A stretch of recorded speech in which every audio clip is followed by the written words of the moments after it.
Hi, everybody. We are going to start this meeting of the Guiding Principles Strategic Planning Ad Hoc Committee today, August 3rd at 1:05. And let's briefly do roll call. James? Present. Wyatt? Here. Melissa? Here. Tom?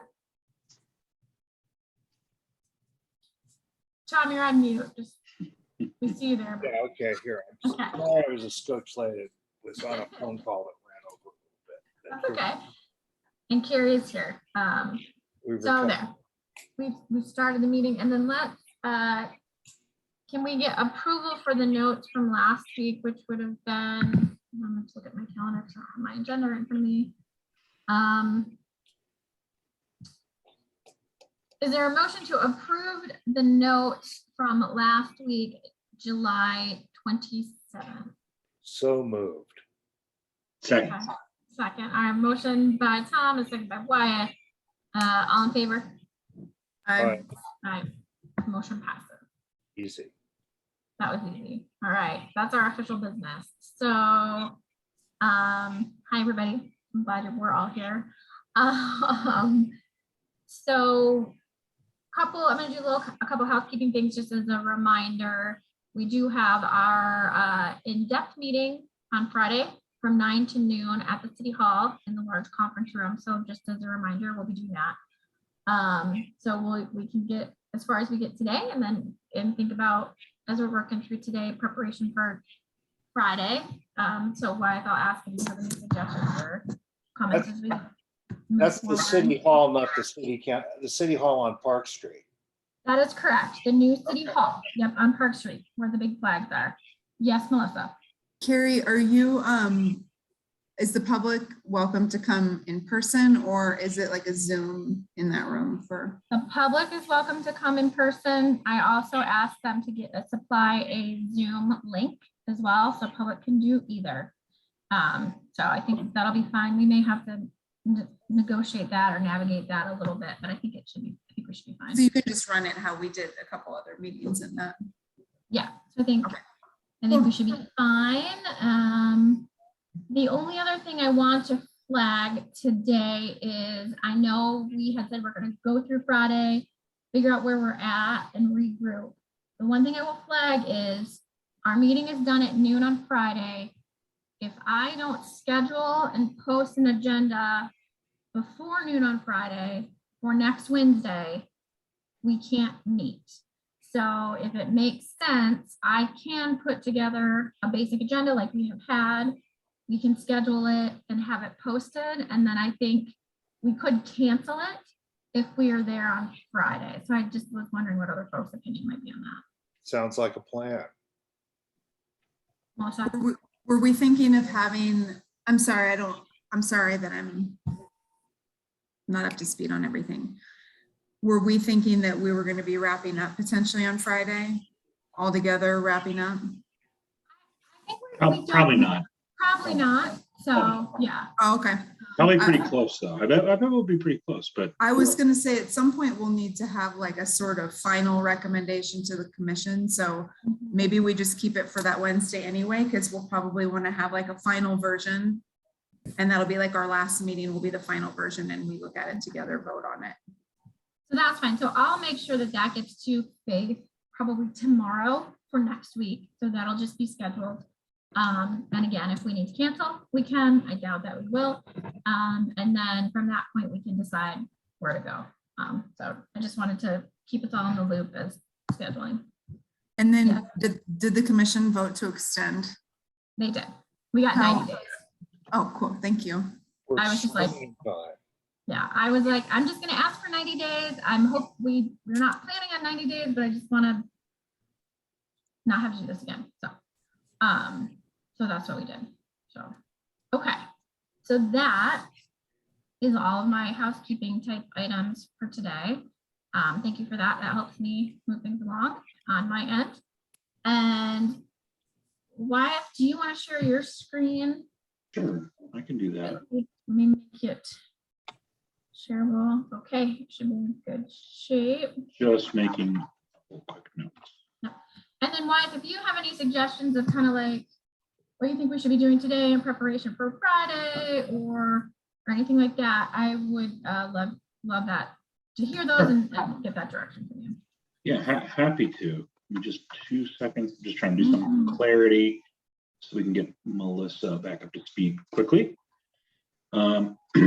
So we go ahead and share here. So Melissa, I think you were here when we talked about going for 4 main categories of goals, which were the things that were coming out of all of the details that everybody did. So the work that we've done is all of the suggestions that everybody got kind of got categorized by 4 main groupings, which was land use and growth, transportation infrastructure, local services, and housing as its own category.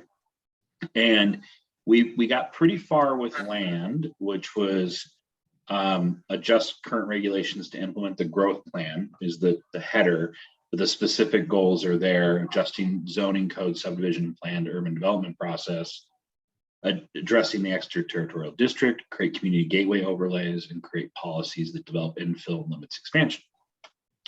And then we went to transportation, which we thought connectivity to north side, parking downtown, active community and trails, stormwater ground mitigation for 10,000 residents were kind of the 4 big infrastructure issues that we kind of felt we hear a lot of.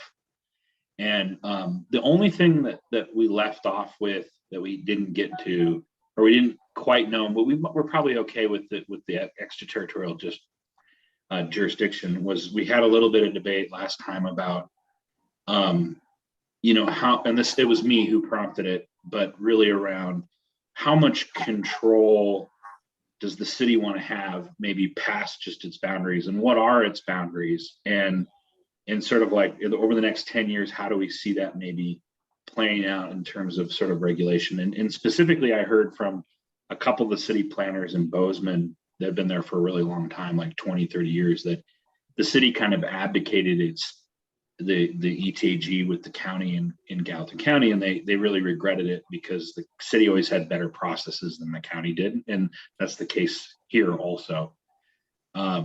So we're pro municipal control, but it's not necessarily reflected here. But I think that was the general consensus, was keeping the city sort of control enforceable. Well, I think contained is maybe a better word too.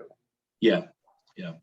And and I think one of the things, and just correct me if I'm wrong, Wyeth, is should we really sort of have an idea of where the city boundary ultimately should be? Right now, there's kind of some fuzzy areas. There's a lot of annexations going on. There's some kind of areas that are a little bit of a patchwork. And if we're going to really be talking about having a town surrounded by less development or more open space, you really need to kind of define where both is. And then in particular, what are the goals for the city in terms of that then, right? Like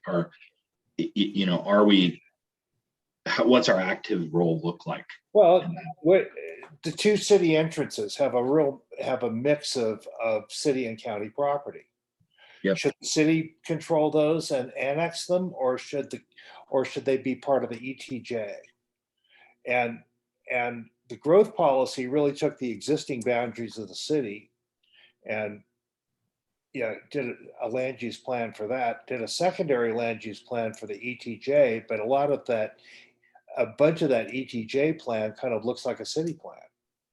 And then a lot of it looks like open space, but there's sort of there's kind of a gray zone in the middle that is sort of undefined, and and it would be good to have a better handle on that. Let's hear from Melissa, because we'd like to hear from you, Melissa. Yeah, I mean, I think this is a really interesting topic, and I think you all are bringing up points that are really relevant and things that people in Livingston are thinking about. I also want to just acknowledge that this, like this particular part of Montana that we're talking about, the part right outside of cities, has some pretty specific state law that regulates how Yeah. how it's determined who has jurisdiction there. And also what we can and can't do is really dependent on what the county commission allows us to do. And there has to be quite a bit addressed in writing through both growth policies and the interlocal agreement, I believe. So I like how this is worded. I like the things that everybody's bringing up, and I recognize that it's not just for the city of Livingston to decide, that we're going to have to really have some conversations with our county commission, like commission to commission with whoever our city manager is at the time. Also, like it's going to have to be sort of the heads of government figuring out what the county would even allow us to do. And then like, can we even do that with our particular form of government? So I think there's a lot of good questions that have to be answered before we can even like address the things that we all care about.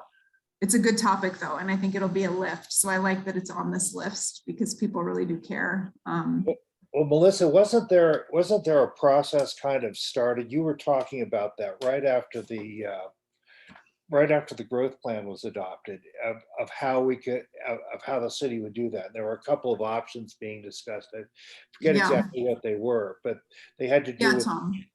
Yeah, there are, but it's still, there's a lot of details that are not necessarily worked. But I mean like fundamental details between the county and the city about what authority the city and the county have and what documents need to be updated. So I think there's some pretty like foundational conversations that we have to have between it. I don't know between who, but like certain staff members in both governments. And that would be at the direction of our city manager, not the commission. The commission would have to say, yes, we want to work on this. And then it would be the city manager that would have to help navigate those conversations. So yeah, that sort of dropped when Matthew left a little bit. I got the feeling, and then now that we don't have a permanent city manager, it's even dragging a little more. Right, and everything could change, you know, depending on who the electeds are in any office. So all of it could change according to what the majority of each commission wanted to do. So, and I think I'm glad that the ETG is on here. I just think that the thread that I've been hearing kind of consistently is like the goal should be, well, it's funny because the goal should be to implement the vision, and we're concerned about the fuzziness at the boundary in terms of control, right? And so I think that's kind of the I don't know if there's a goal specifically that needs to be said, but I think that's the concern. You could say solidify the future city boundary in turn, you know, what should be annexed, what shouldn't be annexed. I mean, that fuzzy boundary, the city could annex if it wanted to, and then it's part of the city. That there's certain rules though, Tom, around annexing. Yeah, I mean, there's like it's a whole process. It's not like we can just annex whatever we want to annex as a city. Like there's really some land use law is heavily regulated, even though there's so much regulation we don't have in Montana when it comes to land use law. Like the way we make decisions about it is very particular. So it's not like we can do whatever we want. But that fuzz area would be good if it was right. We need to have those conversations, I think, between the city government and the county government. And I think that's one of the things that we were really saying with the ETJ is that, you know, define where it is, define where it isn't, or where we'd like it to be and where we wouldn't like it to be regardless. Or fundamentally, can we even do this with our structure of government, and would the county allow us? Because if the county says nope, then that's the end of the story. And if the state government says nope, you can't do it with your form of government, then that's the end of the conversation too. So, well, it's not necessarily the end. Then we'd have to like try to convince the county to let us do it, or change our form of government if it's so important to it. You know, there's some like really basic questions that are still unanswered. Like, would the county even let us do it is one of the first questions. And can we under our form of government? Like those are the first two. And we need a city manager with, like, we have a city manager right now, but we don't have capacity, I don't think, right now. Right. So how do you feel about the land use and growth? I mean, obviously wordsmithing needs to Yeah. happen and to get it more clarity, but I think I feel pretty good about it. Well, the only real discussion was whether we wanted to say something about the boundary or just sort of let it rest with addressing the ETJ. I think I'm okay after this conversation. I just wanted to make sure Melissa had the, Yeah, I think maybe Context. with the annexation, creating policies that develop infill, and I would maybe say something about Defines annexation. exploring something about, because like annexation, when there's still some parts of Livingston where we have county property surrounded by city. Mhm. And I Yeah, don't which think is most weird. people would, I don't think most people, Michael did a pretty good job of cleaning up the map overall, I would say, in his tenure, which was a big lift, but there's still some pockets. And I think what we're talking about is annexation on the periphery of Livingston to prevent sprawl. I think that's kind of what so I'm like hearing. maybe limit sprawl. Or like, not annexation, because sometimes people ask to be annexed, right? So that's the other thing, is like, if a property owner adjacent to city, this has happened a lot, like Carrie, just since you've been a commissioner, it's happened like twice, I think. So a lot is twice, but compared to like before you were on the commission, I mean, people aren't always asking to be annexed. And so I think that's another important consideration, is private property rights have rights. I mean, like, that's They an have the important thing. ability to ask, right? Yeah. Yeah, so Yeah. like the limiting sprawl is a good, I Yeah. think the limiting sprawl might be good, Okay. I think that gets to the heart of it. Yeah. Mhm. but I like it. I think it's good. I like how you guys made categories. This is great. And then, so for transportation, anything for transportation infrastructure that we're not keyed into?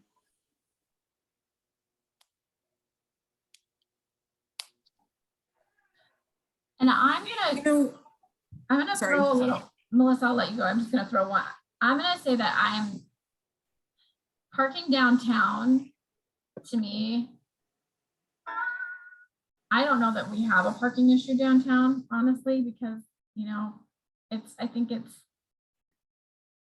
subjective, like, do we have a parking issue downtown because I have to walk 2 blocks and can't park directly in front of the place I'm going? Or do we, you know what I mean? So I don't know. I've been thinking about that over the week, so I just wanted to throw that, but that's all I have. So Melissa, go ahead. Well, Yeah, I guess my first thing would be connectivity to the north side. I would want to make sure that, I think people's default is to think about cars and a crossing, getting cars over or under or across the railroad. But I think we should really be thinking more broadly than that, because the issues with the north Yep. side, a lot of them are pedestrian issues. As much as car issues, we have pedestrian issues where we don't have safe pedestrian connectivity.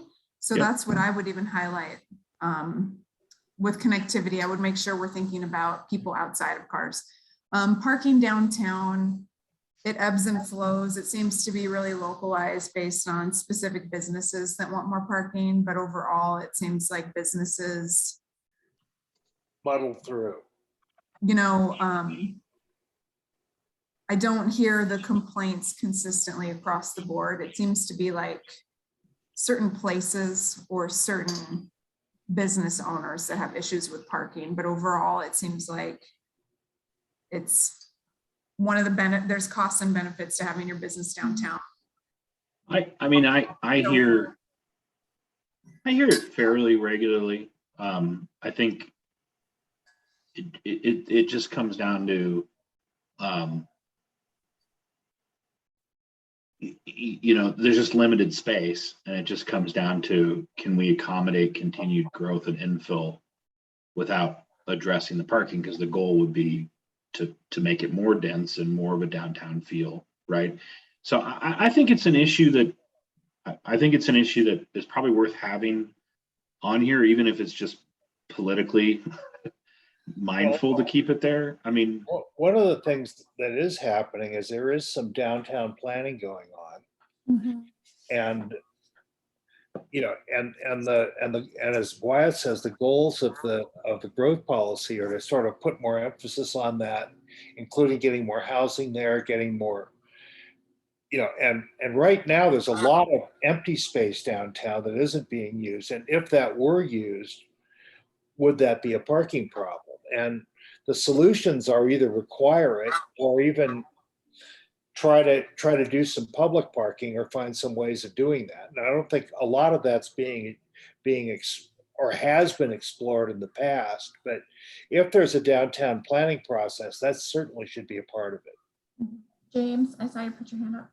Yeah, and I seem to remember a plan for downtown that involved, I wanted to say calendar was supposed to become walking only with boulevards, and there was a lot of consumption of parking lots for that plan that had happened. And so, well, I don't know where it went. I haven't seen those things in Windows for a while, but there was an option to talk about moving Calendar Street to walking only. So if we go to make ourselves a more bike and pedestrian friendly city, we're going to need to figure out where to put the cars. Either in a localized parking garage, maybe, I don't know, but something there has to be some kind of a conversation around it. It comes up enough for me to include it. I'm not going to die on the hill, but it definitely comes up. I think it has everything to do with sort of the overall disposition of downtown. I mean, if we want to strengthen downtown and build more stuff there, parking would be a part of it. So maybe I think it's downtown with maybe growth in parking. I don't know exactly how to word, but it does tie to what we do there and how it develops. I would say that if, the bank downtown that has that parking lot decided they wanted to put in a parking garage, I wouldn't say no to it, but I think my concern is that, we put in restrictions that would allow people to develop some of the, let's say, upstairs buildings, upstairs areas in some of the buildings downtown and say, well, you can't do it because there's not enough parking. That's I don't want to see that happen, nor do I want to see us knocking down buildings to create parking. So that's when we talk about parking, I'm just like letting you into my head about like what I'm thinking. If you're going to try to do a development, the current parking regulations are really only impacting you if you're creating additional residential space at 10% greater than the current floor plan of the building. Unless you're like, no, it's any space greater than 10%. Okay, yeah, it's an increasing format. Yeah, the way the zoning code reads now is you can, if you just work with existing space, you're not required to put any parking, and you can expand anything by 10% without the parking code kicking in. Yeah. If you get something bigger than that, then of course the parking code kicks in, and you have to provide off-street parking for it. And so I think that it's not for us to decide, but I think it's worth having a goal for the downtown planning group or whoever's having these conversations to think about how does parking impact the development of the downtown? Because the other side of that is if we are too loose on the regulations, that makes it more attractive to development because we don't have to think about parking.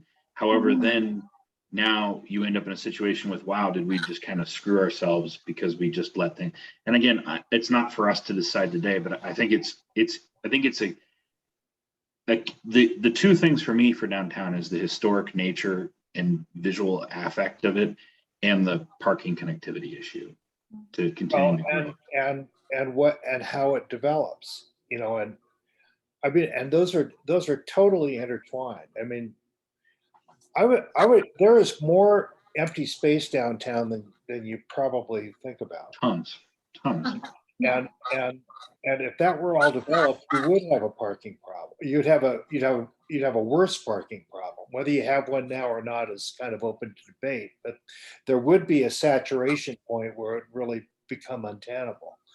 And yeah, the solutions to that are, there's a lot of solutions to that, but it ought to be part of a process. I mean, I think right now you've got to provide it on site. You could, if you develop something downtown, if you can provide parking, say within a couple of blocks, it'd be okay, but that would be a different kind of zoning regulation than we have now.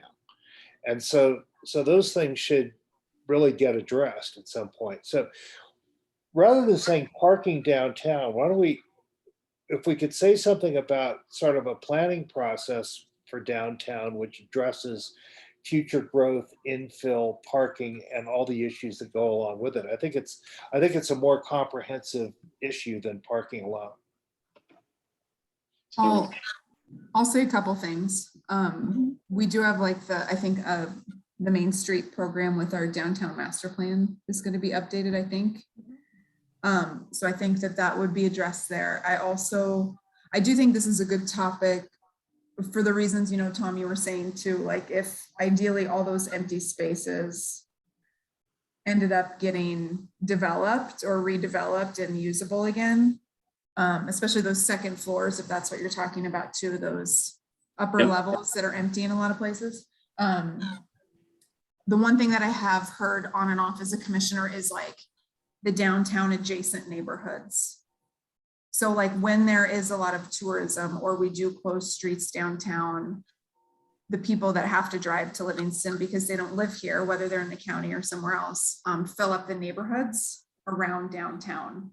Yep. And so it would be, we won't have all the answers. Maybe there needs to be some more data and a study. Like there's people who do this for a living that just think about transportation, and they could, if we had something in a plan, I like that, it would help guide us to less speculation and more, like data-driven policy that could help address challenges if we have any and what they are. Like we can more acutely address them, directly address them. Yeah, I like it. I think it's good. On the active community and trails topic, just I think the I'm going to get the name wrong, but there's a plan in place about, trails and connectivity. And I really think that's a great plan. And I really like the opening statements around trying to create a world-class community for connectivity. I think was a really great, bold statement to include in it. So I love including that. I don't know if we need anything else there, but I think it's a great thing to include. And I think people want to live in communities that feel that way. Yeah. Whether you ever use the bike path or not. I would maybe call it like the active transportation plan. I think that's what it's named, just so that like whoever picks up this document of ours can follow what we're referencing.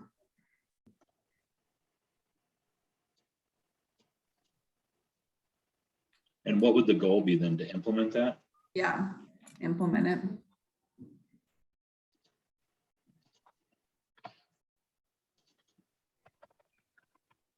Okay. Is that it for transportation infrastructure? Do we want to talk local services or housing? Can't remember how we had these all broken down. These are Those two were largely unaddressed. We left. Yeah. those- we hadn't really gotten there. Yeah, I think we did land use. What's the next one there? It was land use and transportation infrastructure. We hadn't gotten to housing yet. Yeah. And we haven't gotten to local services. I don't have a lot to say on local services. James, I think you had more perspective on that than anybody else. Yeah, and I guess just the way that the local services are addressed. We do a pretty good job right now, but I think that we can continue to do good. The computer-aided dispatch system that the city, they put it in their goal set. So I would want to see that taken care of. If that mitigates for 90% of the local services, meaning fire and EMS, police, friction, I'll say, inefficiency in providing services, then that's one goal that'll take care of pretty much that whole, local services group. There's other things in there though that I don't understand very well, which is providing services for like people experiencing homelessness or abuse or those other tier. I guess I just don't understand how the city interacts with those goals past EMS, and that I just don't know. But I feel like it's an important part of the city and how we take care of our citizens that need taken care of. Yeah, James, that has been a conversation that we've had over and over. I feel like at the commission level is, it's not super streamlined. Staff does do the best that they can do. And also it's true that I believe our staff sometimes find themselves in things that they might not have signed up for exactly when there's a gap in the system and they're providing something that's more of a social worker service than whatever it was that they were hired to do. And that's not the staff's fault. I just want to be clear. I think our staff does as good as they can do in an imperfect world. And also it's true that like what you're saying, all the things that you named are things that social workers are trained to do, and like people that are trained with those skills to help those types of the community members that are in need in these particular ways. So one thing that we've talked about as a commission was exploring the idea of like what some sort of like social worker type person could look like in Livingston, because for a community of our size, there are barriers, right? In terms of like what we financially can support and like what we have capacity for. So would it be like a permanent position, or would we be contracting with the county, or like, would we have like an independent contractor? Would be like sharing it with some regional network of people or communities that needed this sort of safety net? So I think it's good to put on there and have the next city manager potentially like figure out like where the holes are in Livingston, where the gaps are, and figure out how to, especially because all these problems are going to get worse, right? Before they get better with the way everything has changed the last few years. I think that was like the fourth thing that was highlighted in your. Because of the last few years, it's a good opportunity to look at it and assess it. Yeah. Well, there's a few different things we're talking about, right? So there's like safety net issues, right? Yeah, And like then social services specifically, yeah. Yeah.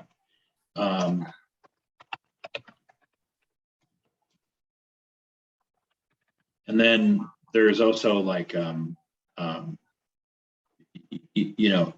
emergency response, right? Yep. And then there's like utility, and then transportation, right? Which is like streets, public bike paths, right? Well, that's kind of transportation and infrastructure. Yeah, James had a note in there about transportation, well-maintained transportation network, which I don't, in the growth plan, I couldn't figure out if that was limited to like just all the roads and signs are good, or if we're actually talking about like public transit. So that was the clarity I was looking for on. Public transit might be a local service, but that's why I put that in here. The roads would be infrastructure. Right. So I think those are the groupings. Do we have one that people feel comes up a lot?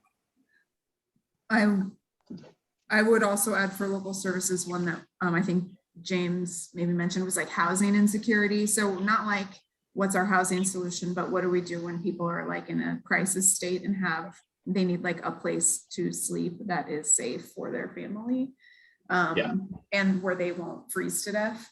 I know we do some work with HRDC, but yeah, and homelessness in general. So I would say I hear very little about emergency response. It seems to be working well. I can't, the only time it ever comes up is like, what if there's a flood in the underpass and a train and we can't get a guy to the hospital? Like that's like, I think we're always on the edge. with being able to service the community? I think that it's like, when I think about my time on the commission and I think about all the things that I've heard from Pardus, over the years, like, I feel like it's something that is actively, it's like a really actively watching and improving those two departments, like the police and the fire department, sort of always act, because there were some things that were funny about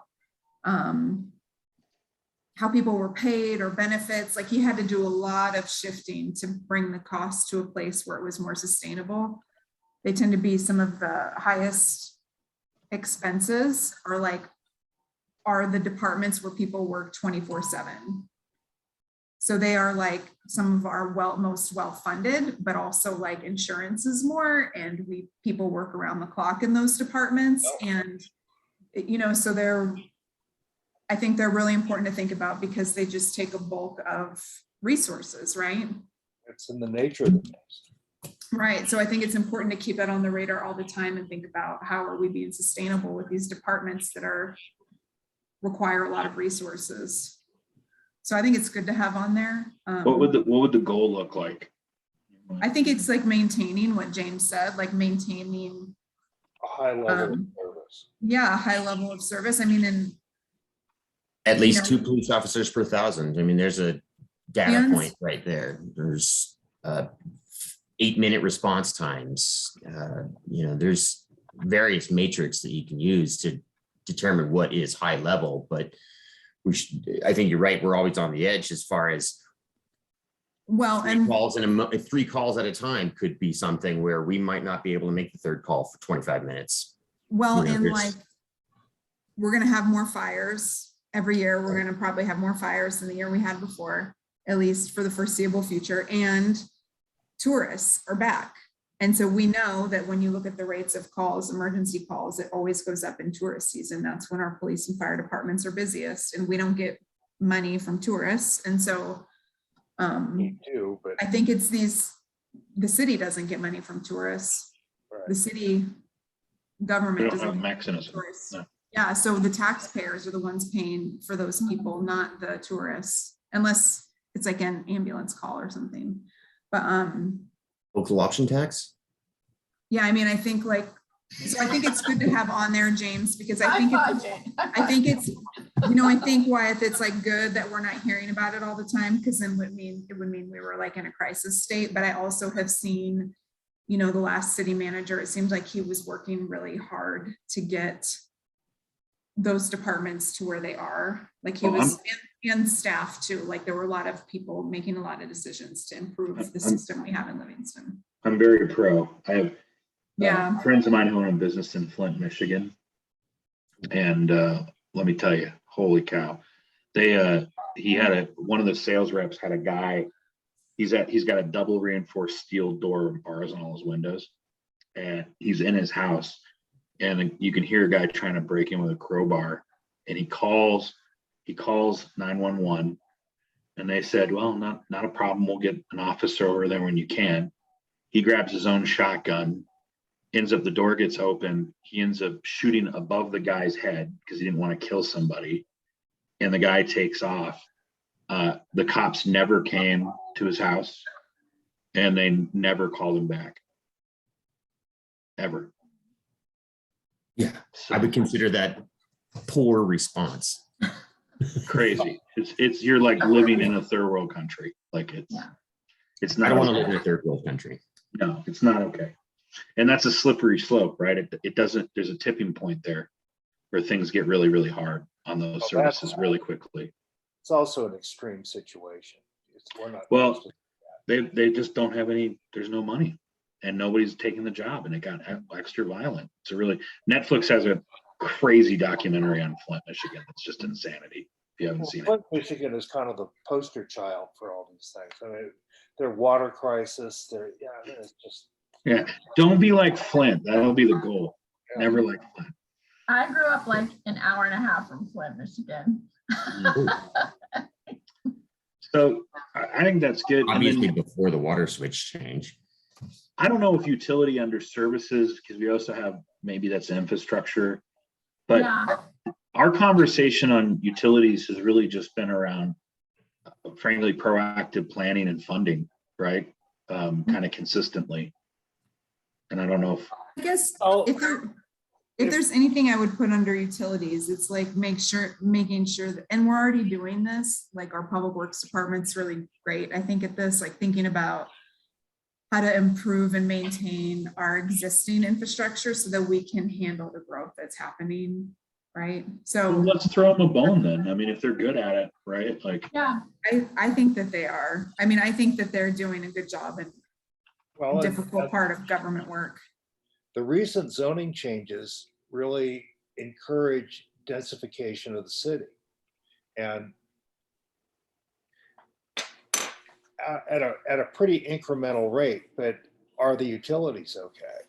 Yeah, I mean, when they updated that water reclamation facility, Shannon, our public works director, and all the other people that worked on it planned for growth. And when they were upgrading, you know, improving downtown, when they were doing some of the infrastructure under the streets downtown, they've been thinking forward Right. at every step and making sure that we're doing things that work for like the next generation of Livingston. So I think it's, If you had 25% more housing in the existing footprint, which is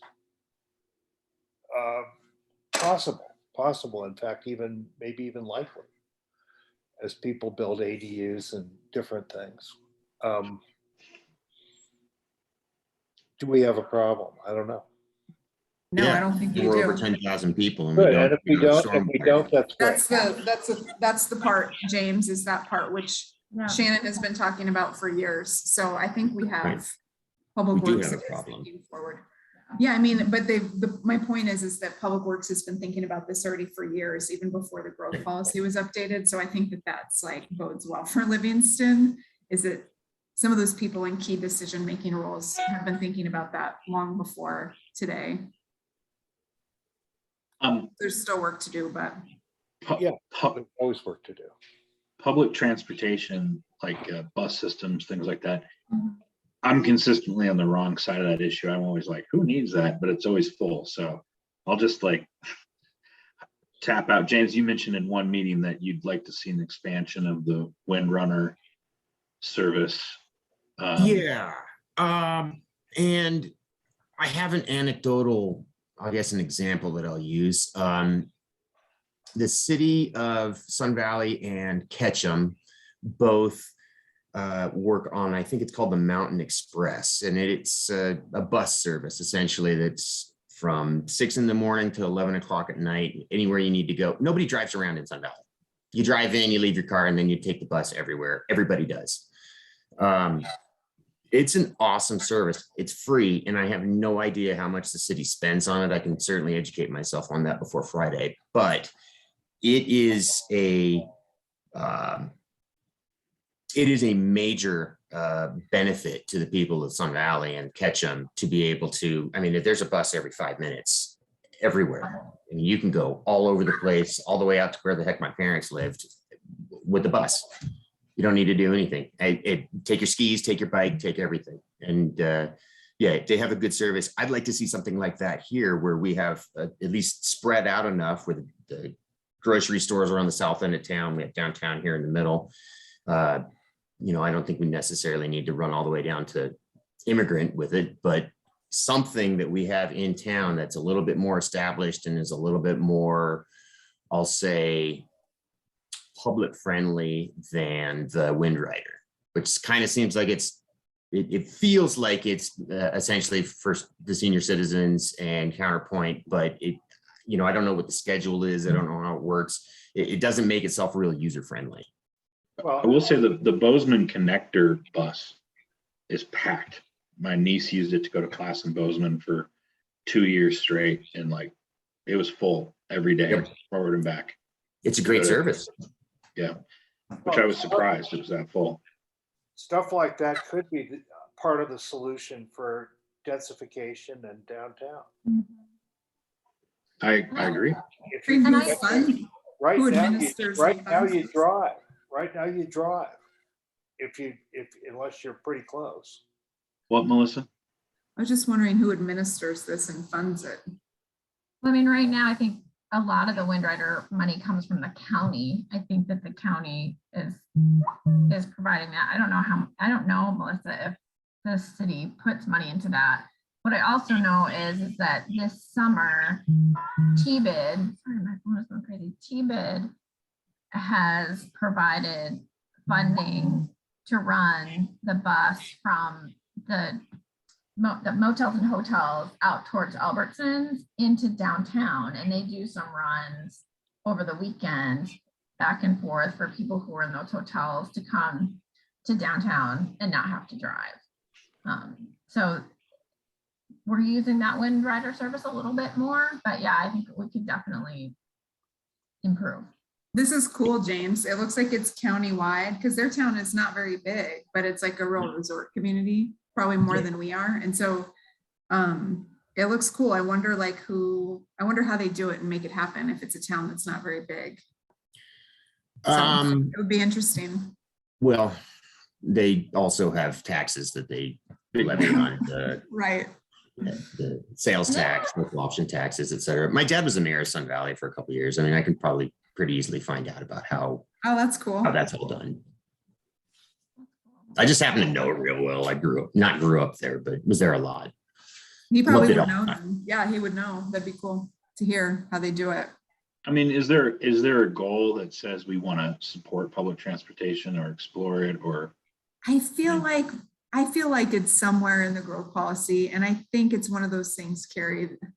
I can't remember all the things where we like help out a bit here and there. I wouldn't be surprised. I think it's one of the things that the commission has given a bit of money to, like the warming. But does it hit these high level goals that we want to focus them around? Like, What did you say? Support enhanced public transportation. I think it's part of the active transportation. Like, I think there's some things about buses and the active train. I can't remember everything. I think yes, that it's not new, Wyeth. And then I feel like it's something. I don't think it's new either, but I'm trying to, and we can do this on Friday too, but, and I'm happy to have a lot here, just trying to get to the real, like, what do we think the next 5 years real, what do we really want to deal with? Right, because I see, like, I get what you're saying is like, is that a highest priority? Or, I mean, I feel like for some of these bullet points, we're talking about kind of a wide swath of things, and public transportation seems pretty like pinpoint to me, if that makes any sense. Let's just leave it, and we can call back through it later. I don't think we need to like come to a conclusion. So the last one is left. I also, go ahead. Just in defense of what James is saying, sort of like, I think that like elevating something like public transportation, like to what this community he's describing, Sun Valley, like it, when you have better public transportation, you don't have to invest in local parking downtown. Right. You don't have to, you know what I mean? Like there's some trade-offs there. So like, you don't have to spend as much money on roads when you have fewer cars on the road, and instead you have a bus for every like 50 cars. Like, so when you, it seems like a small thing right now because it's a smaller thing here, but if you elevate it and put a bunch of time and resources and make it a big thing, then just tell everybody we're fighting the need for more traffic lights. We just don't want more traffic lights. Right. Well, as the town densifies, this is going to be more of an issue. Yeah. I think given that we only have 7 minutes left, I don't think we should start housing. We can just maybe start there on Friday. Okay. Yeah, I think we'll start there on Friday, and then we can just go back and start to tighten things up, right? And polish. Do we have like an agenda or anything for Friday, or a plan? Sorry, I've been out of it. No, we don't. So you're asking the right question. I would propose that we go back to the vision statement. We start there because we haven't looked at it in a few weeks, and just sort of like, I don't think we need to change it, just reflect on it for a moment so it's fresh. And then I think we kind of do what we just did with housing. Let's get 4 or 5 real main points out that we all kind of agree on. And then I'd say we kind of go back to land use, and let's go back through these. And I think, Melissa, you challenged us about a month ago to be like, let's really try to elevate and make these compelling goals that we want to see happen. And I think that would be the path we need to take, right? Like try to, we've gotten here like maintain and improve local utility service. That might not make the cut, right? It might not be compelling enough, right? Try to get to some real brevity and some impact. Also, and I'm assuming, though it's never been said, that sort of what we're talking about right now, plus that vision statement, is our end product. That's right. Yeah. That's right. And we could have these 4 things, the goals and the vision statement done, and we would be very close, I think. Well, there's a difference between close and done. Well, I probably would ask someone who's a good wordsmith to take a pass again, like Max, and then bring it back to us again. But Is this the scope of it? this is the Yeah. scope of it. This is the stuff, yeah. It's never been. I don't think we need to have a separate mission statement from the vision statement. I don't think that's adding anything. I think we're good here. And so, yeah, so that would be my recommendation for the agenda. It'd be just to like, let's look at the vision, go back through housing, and then come through the whole thing and just try to really kind of tighten it up into what we think is compelling. I would be for doing housing first because we've been sort of on this, and then go back and look at the whole thing. But that's fine. We can do that too. Honestly, if I was a better facilitator, we would have done that every time we started a new section. So I'm sort of like making up for my poor facilitation on that. But You've been great. We appreciate it. How dare you insult Wyeth? He's been doing a great job. well, Tom does. He calls me up and just insults me randomly and then hangs the phone. I meant you insulting yourself, Wyeth. Was that an insult? I don't think so. No, it wasn't. Okay, does that sound good? That we can start with housing and then we can look at the vision statement and then clean everything. That sounds really good. That sounds great. Okay, so let's do our little wrap up. And I will just remind everybody, 9 a.m. New City Hall on Park Street. We'll be there till noon. Feel free to bring snacks. City Hall has fabulous ice. Melissa loves the ice there. They have a great ice machine. So if you like cold drinks, bring that and we will provide the ice. And so let's just do, I'm going to say public comment. I don't see any public on our call today. So no public comment. We'll do member comments. I'm just going to go down the way here. James, any comments today? Nope, everything looked good. Okay, Wyatt, Good. Loving it. Melissa, No comment.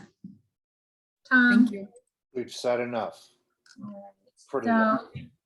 thank you all. And do I have a motion to adjourn? Yes, you do. So moved. I'll second. We'll just keep it Okay, going. motion by Tom, second by Wyatt. All in favor? Aye. Right. Hi. Aye. See you All later. right. This meeting of the Guiding Principles Strategic Planning Ad Hoc Committee today, August the 3rd, is adjourned at 1:58 p.m. Thanks, everybody. Bye, everyone. Have a good one. Thank you.